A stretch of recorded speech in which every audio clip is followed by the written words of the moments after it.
Mula noon hanggang ngayon, lagi niyong naririnig yung hanapin nyo yung tamang tao para sa'yo.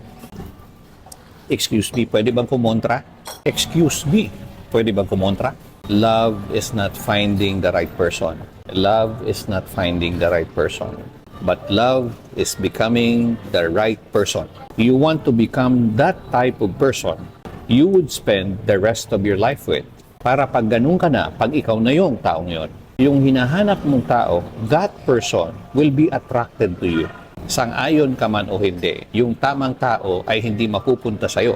Kung ikaw mismo sa sarili mo ay hindi tamang tao para sa'yo, anong ini-expect mo? Maging tamang tao siya para sa'yo, tapos ikaw, maling tao para sa kanya? Pwede ba yun? It doesn't work that way. Become the right person first, and you will find your love.